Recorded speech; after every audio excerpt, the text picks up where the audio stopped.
Attachment क्यों होता है? जब हम किसी चीज़ को या तो बार-बार देखना पसंद कर रहे हैं, सुनना पसंद कर रहे हैं, फिर हम उस चीज़ को अपने पास रखना चाहते हैं, उसके अटैच में रहना चाहते हैं, तो इट्स कॉल्ड अच्छा अटैचमेंट।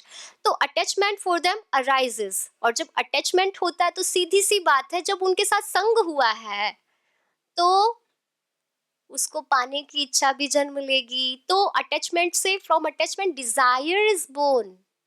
बोला ना, संगात संजायते कामः, काम is a desire. After the attachment what happens? Desire, desire पैदा होती है, पाने की इच्छा पैदा होती है। फिर कहते हैं कामात क्रोधः अभिचायते। अब पाने की इच्छा पैदा हो गई, लेकिन पाने की इच्छा पैदा होने से क्या वो वस्तु या व्यक्ति या वो परिस्थितियां हमारे जीवन में आ जाएंगी? नहीं आएंगी। आ भी सकती हैं। तो जब नहीं आएंगी तो क्या होगा? क्रोध, एंगर। और जब आ जाएंगी तो लोभ, टेम्पटेशन, उसे अपने पास रखने की इच्छा, और मिल जाए, उससे बेहतर मिल जाए। तो ये जो कामना है ना, ये ही हमारे क्रोध को जन्म देती है। तो थर्ड चैप्टर में कहते हैं काम एष क्रोध एष, कि ये जो काम है और ये जो क्रोध है, ये दोनों ऐसे अवगुण हैं जो मनुष्य को पूर्णतया नष्ट कर सकते हैं। तो काम से क्रोध पैदा होता है, from desire anger arises, and from anger follows delusion. Delusion सम्मोह, यानी कि एक प्रकार की मूर्खता, एक प्रकार का विभ्रम।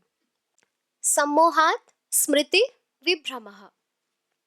और जब डेल्यूजन होता है तो लॉस ऑफ मेमोरी पैदा हो जाती है। तो from delusion loss of memory, और from loss of memory the loss of understanding, बुद्धि नष्ट हो जाती है, सोचने समझने की क्षमता नष्ट हो जाती है। तो जब ऐसा होगा तो क्या होगा? He perishes. A person who is thinking about the sensual objects again and again, their attachment will come, and after the attachment desire is born, and after desire anger arises, and after anger delusion, and after the delusion memory loss, and after the memory loss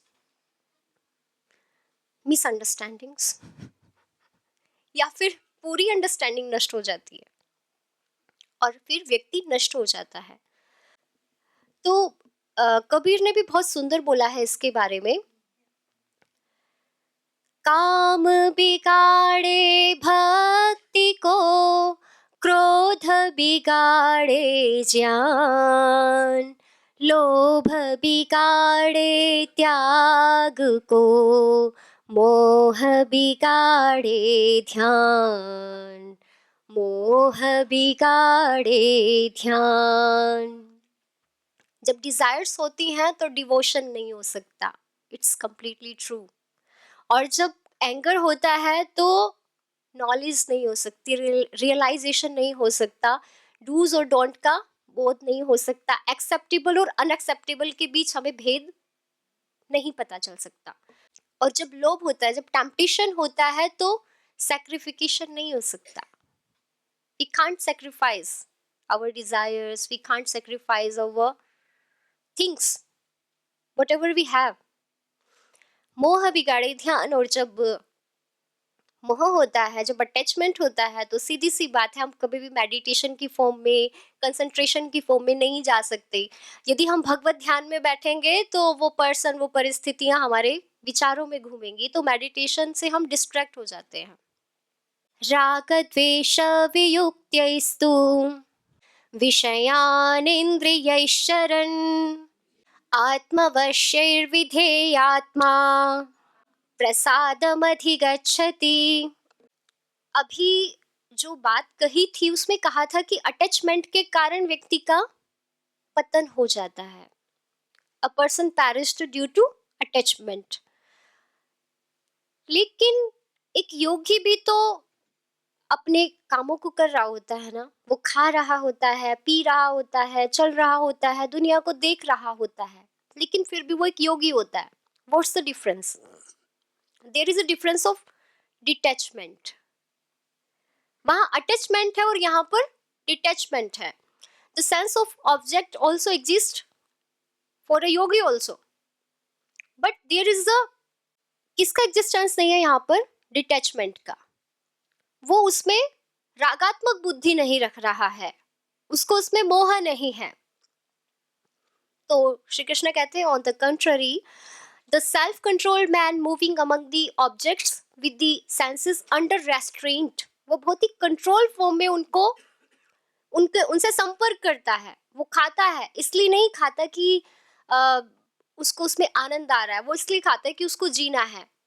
वो कुछ भी सुन रहा होता है वो इसलिए नहीं सुनता कि उसको गाने सुनने में आनंद आ रहा है। पूरे पूरे दिन हम सुने जा रहे हैं जिनका कोई अर्थ नहीं है। तो जितने भी इंद्रियों के विषय हैं उनको वो करता है, लेकिन बहुत ही कंट्रोल्ड फॉर्म में करता है। वो देखेगा तो अपनी कृपा दृष्टि से दूसरों को सनातित करेगा, वो बोलेगा तो अपनी वाणी से दूसरों का उद्धार करेगा, वो सुनेगा तो प्रभु के गीत सुनेगा, प्रभु के मंत्र सुनेगा, वो सुनेगा तो दूसरों के दुखों को सुनेगा, उनका निवारण करेगा। तो there is a big difference एक योगी में और एक सामान्य मनुष्य में। तो जो सामान्य मनुष्य है वो मोहग्रस्त होकर आसक्ति के कारण बार बार उन विषयों का भोग करता है, और जो योगी है उसका हर विषय ही क्या हो जाता है? प्रभु की सेवा में हो जाता है। वो कहता है कि मेरी नींद समाधि की स्थिति है, उसका चलना ही प्रभु की प्रदक्षिणा है। प्रदक्षिणा करते हैं ना, तो उसका चलना क्या है? जैसे हर जगह ईश्वर है, God is omnipresent, we all know. So वो बिखरा हुआ है, वो जहां भी चल रहा है समझो प्रभु की प्रदक्षिणा हो रही है, वो इस भाव से चल रहा है। वो खा रहा है कि वो प्रभु के दिए शरीर को पुष्ट कर रहा है, वो प्रभु के दिए हुए शरीर को प्राणवान कर रहा है। वो कुछ भी बोलता है तो वो कहता है मैं प्रभु के गीत गा रहा हूँ। प्रभु के गीत गाने का मतलब ये नहीं है कि वो उस समय गीत गा रहा है। प्रभु का गीत का मतलब आप सब प्रभु ही तो हैं। यदि God is omnipresent, that ईश्वर की जो स्थिति है, God is situated in our soul, हमारे कण कण में प्रभु बसा है। तो वी ऑल आर ब्रह्म, हम सभी परमात्मा का अंश हैं। तो यदि मैं बोल रही हूँ या आप मुझे बोल रहे हैं तो हम सब एक दूसरे को बहुत ही सद्भावना के साथ देखेंगे। कोई राग नहीं होगा, कोई मोह नहीं होगा, कोई द्वेष नहीं होगा, कोई वैरभाव नहीं होगा। तो that call extreme level of bhakti, extreme level of nishkam bhavana, extreme level of gyan yoga, extreme level of meditation, concentration. तो कहा कि जो अपनी इंद्रियों को वश में रखता है, अपनी सेंसेस को अपने कंट्रोल में रखता है, वो प्रसाद को प्राप्त करता है। प्रसाद क्या है? Serenity, calmness. तो कहा आगे, बहुत सुंदर ये श्लोक है, प्रसादे सर्व दुखानां हानिरस्योपजायते प्रसन्न चेतसो ह्याशु बुद्धिः पर्यवतिष्ठते। प्रसादे, इन सेरेनिटी, ऑल सॉरोज, जितने भी दुख हैं वो सब क्या हो जाते हैं? डिस्ट्रॉयड हो जाते हैं, वो सब नष्ट हो जाते हैं।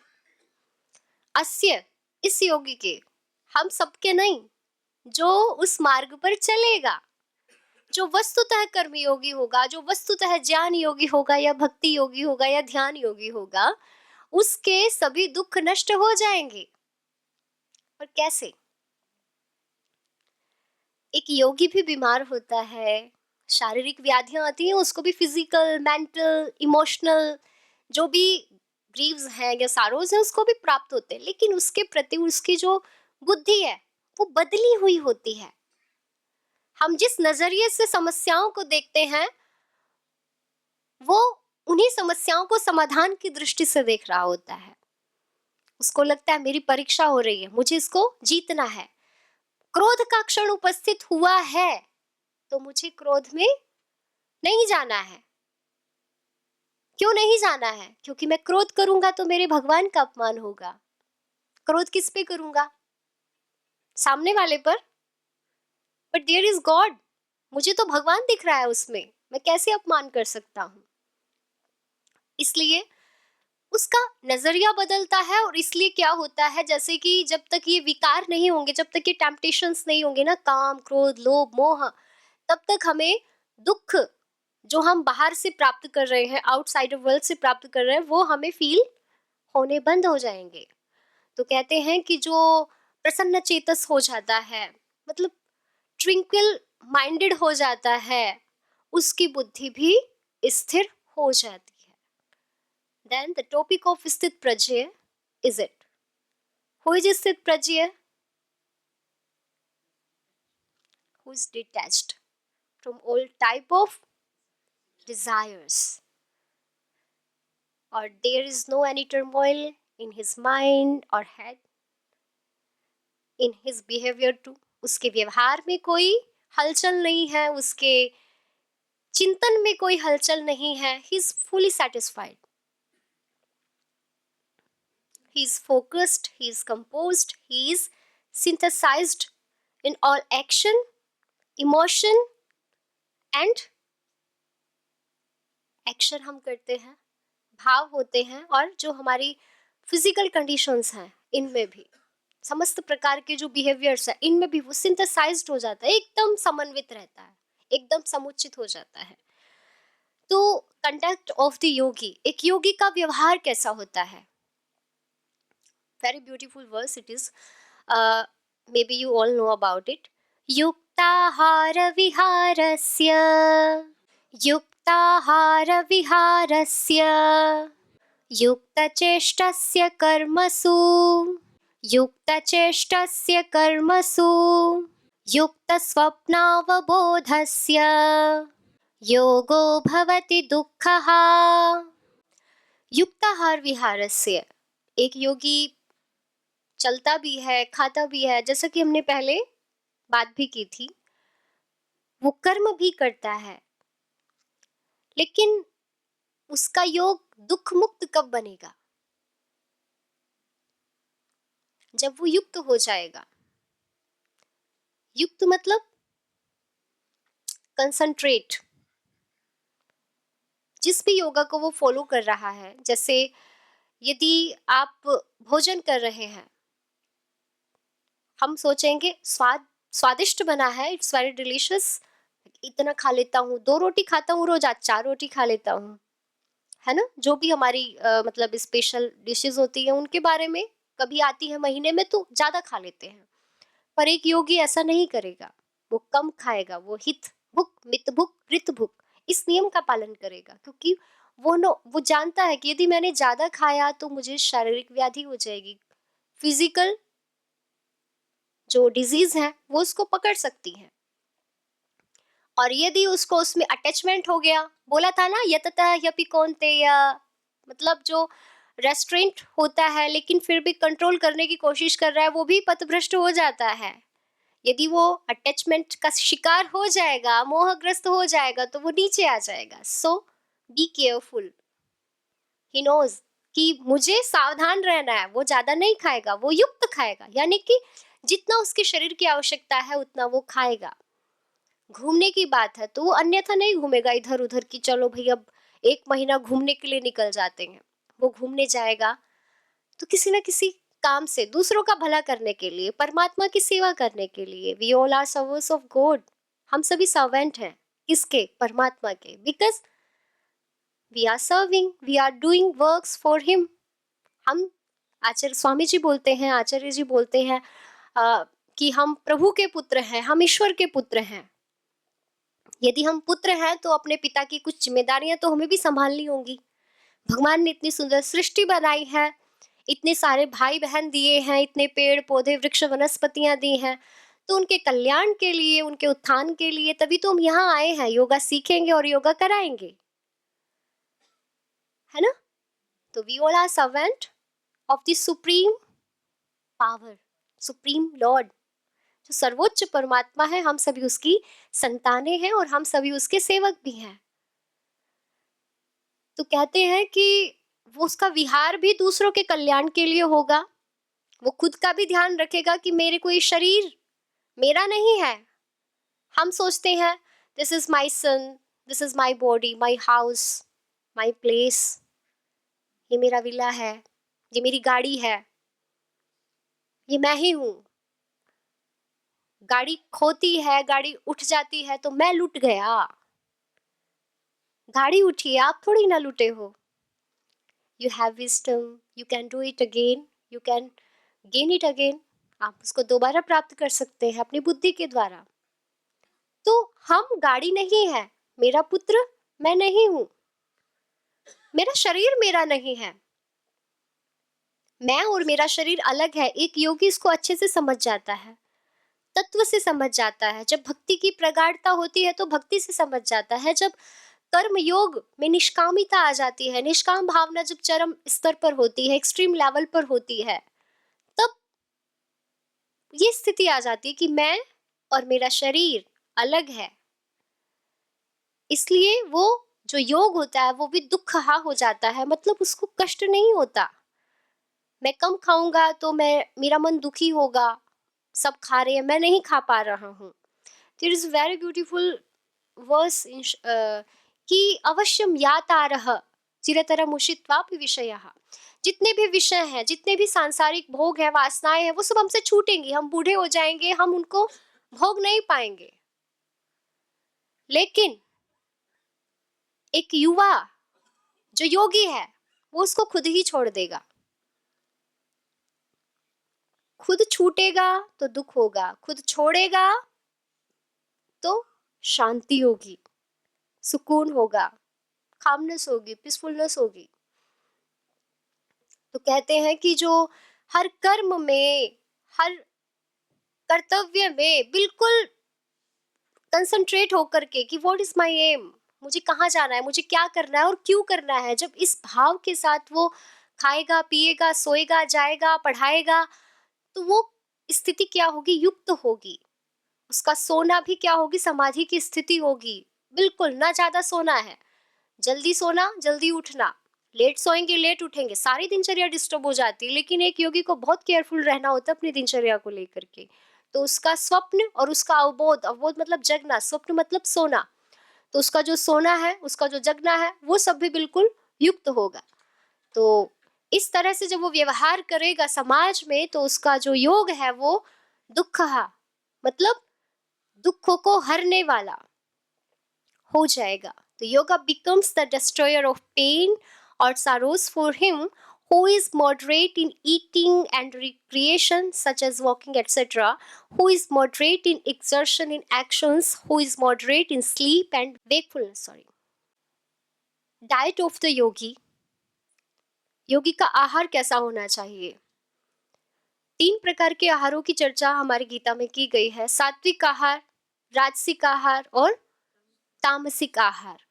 तो जो योगी होते हैं वो सात्विक आहार लेते हैं। वो सात्विक आहार कैसा होता है? हम सबको तो योगी बनना है ना, तो हमें तो जो जानना है वो सात्विक आहार के बारे में जानेंगे। आयुः सत्व बलारोग्य सुख प्रीति विवर्धनः रस्यः स्निग्धः स्थिरा हृदया आहारः सात्विक प्रियः। यहाँ पर बोला आयु, ऐसे डाइट जो कि हमारी लाइफ को इंक्रीज कर सकती है, हमारी लाइफ टाइम को बढ़ा सकती है। तो हमें जो लाइव चीजें हैं जैसे हरी सब्जियां, फल, ऐसी जो सब्जियां जो खुद जीवंत है, पैकेज्ड जो चीजें होती हैं वो हमारे हेल्थ के लिए अच्छी नहीं होती, हम सभी जानते हैं। तो जो जीवंत चीजें हैं जो आयु को बढ़ा सकती हैं, उनको वो खाएगा। जो सत्व, मतलब जो हमारे 3 गुण होते हैं, सत्व रज और तम, जो सत्व की वृद्धि करेगी यानी सात्विकता को पैदा करेगी, क्योंकि सत्व में शांति होती है और एक योगी शांत रहना चाहता है, तो इसलिए वो सात्विक आहार को चुनेगा। बल, बल मतलब उसके अंदर ताकत को, उसके स्ट्रेंथ को बढ़ाने वाला होगा, जो आरोग्य कारक होगा, उसके हेल्थ को अच्छा करने वाला होगा। और सुख प्रीति विवर्धना, जिससे उसके अंदर जिसको खाते हुए उसको आनंद आएगा। और जो रस्से होंगे, थोड़े रसीले पदार्थ जो जूसी होते हैं, ऐसे ऐसे प्रोडक्ट वो खाना पसंद करेगा। स्निग्धाहार जो थोड़े चिकने हो, जिनमें घृत आदि होगा, या फिर जैसे घृत हो गया, दूध हो गया, इस प्रकार के पदार्थ वो खाएगा। स्थिर, स्थिर मतलब जो उसके शरीर में भी स्थिर रहे, यानी कि उसके शरीर को बहुत लंबे टाइम तक ऊर्जा देते रहे, एनर्जेटिक हो, और खुद भी वो लंबे टाइम तक चले। जैसे हम ड्राई फ्रूट्स रखते हैं, ठीक है, कुछ चीजें ऐसी होती है तुरंत खराब हो जाती है, कुछ चीजें ऐसी होती है जो खुद भी स्टेबल रहती है, यानी कि उनमें तुरंत विकार नहीं आता। तो ऐसे आहार वो खाना पसंद करेगा जो हृदय होंगे, हृदय के लिए अच्छे होंगे, क्योंकि हार्ट जो होता है हमारे शरीर का, वो बहुत बड़ा रोल अदा करता है। ठीक है, जब वो अपनी कार्य को छोड़ता है तब बोलते हैं हार्ट अटैक, और फिर शरीर की यात्रा पूरी हो जाती है। तो जो हृदय के लिए अच्छे हो या फिर जो प्लेजेंट हो, ऐसे आहार जो होते हैं वो सात्विक जो योगी होते हैं उनको अच्छे लगते हैं। तो the foods which increase life, purity, strength, health, Joy and cheerfulness, which are juicy and oleaginous, substantial and pleasant to heart, are agreeable to the sattvic yogi. So it was the diet of the yogi. Types of yoga in Bhagavad Gita, as we all know that there are 4 type of yogas in Gita: ज्ञान योग, कर्म योग, भक्ति योग and ध्यान योग. तो जो ज्ञान योग है वो डिस्कस किया है श्री कृष्ण ने 2nd चैप्टर में भगवत गीता के। तो this is a method to gain self knowledge, ब्रह्म ज्ञान, जिसको हम समत्व बुद्धि भी कह सकते हैं, कि समत्व बुद्धि के लिए व्यक्ति को ज्ञान योग का सहारा लेना पड़ता है, क्योंकि सबके प्रति एक जैसा बर्ताव कर पाना बहुत कठिन होता है। तो केवल भक्ति मार्ग से हम इस स्थिति में नहीं होंगे, वो जब एक्सट्रीम लेवल पर भक्ति होगी तभी हम इस सिचुएशन में पहुंचेंगे, वो भी भगवत कृपा से। लेकिन जो ज्ञान योग होता है उसमें हम प्रयत्न पूर्वक रियलाइजेशन चाहते हैं, हम योग का अनुष्ठान करते हैं, अभ्यास का सहारा लेते हैं, वैराग्य का सहारा लेते हैं, तब जाकर के हम इस पोजीशन पे पहुंचते हैं। तो when we successfully perform ज्ञान yoga, the result is self realization. तो तब हमें आत्म का साक्षात्कार हो जाता है, जिसको ब्रह्म ज्ञान कहते हैं, जिसको निर्वाण कहते हैं, जिसको मोक्ष कहते हैं, जिसको लिबरेशन और salvation कहते हैं। And the कर्म yoga, the word karma means action. कर्म yoga is defined in the Bhagavad Gita essentials, Bhagavad Gita essential, Bhagavad Gita सार करके पुस्तक आती है, उसमें the path by which one continues to act in the world with detachment. जब हम अनासक्ति से मुक्त होकर के कर्म का अनुष्ठान करते हैं, यानी कि हमारी सभी एक्शंस विदाउट अटैचमेंट होते हैं, तो हम एक कर्मयोगी कहलाते हैं।